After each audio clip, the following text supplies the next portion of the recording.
Financer थे, अपने आदमियों के साथ उस युवक के घर आते थे, गाली गलौज करते थे, मारपीट करते थे। युवक काफी ज्यादा हताश और निराश हो चुका था और आखिरकार कल उसने वो कदम उठाया जो कि उसे नहीं उठाना चाहिए था। युवक ने संदिग्ध परिस्थितियों में फांसी का फंदा गले में लगाकर अपनी जीवन लीला को समाप्त कर डाली।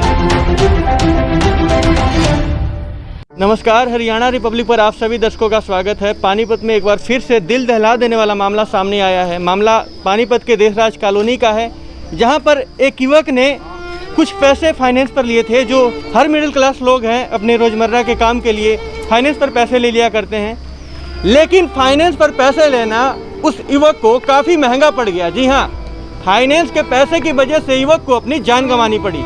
बता दें आपको, जो फाइनेंसर था बार बार युवक के ऊपर दबाव डालता था कि मेरे पैसे वापस दे दो। युवक का काम नहीं चल पा रहा था, काफ़ी मंदा था। लॉकडाउन की वजह से आप सब जानते हैं, सबके जो रोजगार हैं चौपट हो चुके थे। युवक ने कहा था कि मैं आपको पैसे जल्द लौटा दूंगा। उसके बावजूद जो फाइनेंसर थे, अपने आदमियों के साथ उस युवक के घर आते थे, गाली गलौज करते थे, मारपीट करते थे। युवक काफ़ी ज़्यादा हताश और निराश हो चुका था और आखिरकार कल उसने वो कदम उठाया जो कि उसे नहीं उठाना चाहिए था। युवक ने संदिग्ध परिस्थितियों में फांसी का फंदा गले में लगाकर अपनी जीवन लीला को समाप्त कर डाली। परिवार हैं, साफ तौर पर आरोप लगा रहे हैं कि हमारे लड़के ने आत्महत्या नहीं की है, बल्कि उसका मर्डर हुआ है और मर्डर करने वाला वो फाइनेंसर है जिसका नाम रामपाल है।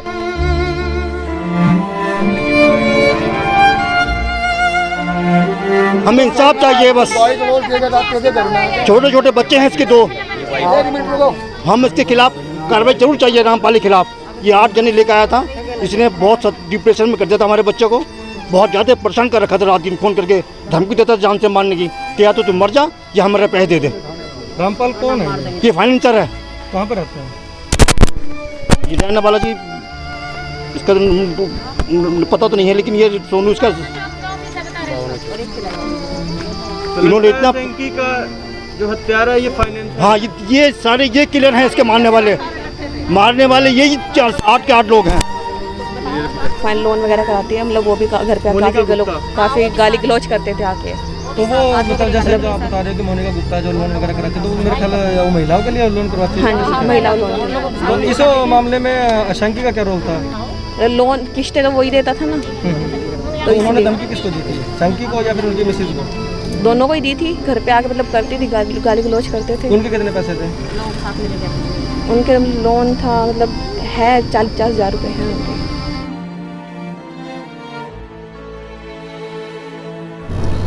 ये सीमा वाइफ ऑफ अमरनाथ ने आज एक कंप्लेंट दी है कि मेरा बेटा जो रवि है, उसको कुछ फाइनेंसर जिनका कंप्लेंट में नाम है, वो 4 तारीख को और 5 जून को हमारे घर पे आए थे और वो रवि को धमका के गए थे कि हमारे पैसे दो।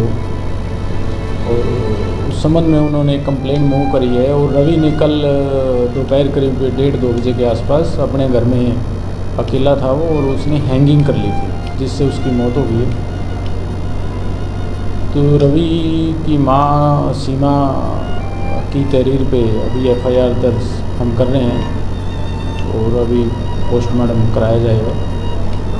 आप बता दें कि अभी जो उनके परिजन थे बाहर प्रदर्शन कर रहे थे, वहीं कुछ लोग ये कह रहे थे कि जो SHO साहब हैं, कई बार हमने उनको फ़ोन किया, वो अब तक नहीं पहुँचे। टाइम 9 बजे का था, 11 बजे तक वो नहीं पहुँचे। यहाँ हम SP साहब के पास जा रहे हैं और वो सभी अभी कोर्ट में पहुँचे हैं पानीपत। देखो, ऐसी तो कोई बात नहीं है, फ़ोन उनका नहीं आया मेरे पास। किसी उनके कोई पार्षद का फ़ोन आया था, उनको बताया था कि आप कंप्लेंट दे दो और जो कार्रवाई मुनासिब बनती है उस पर कार्रवाई की जाएगी।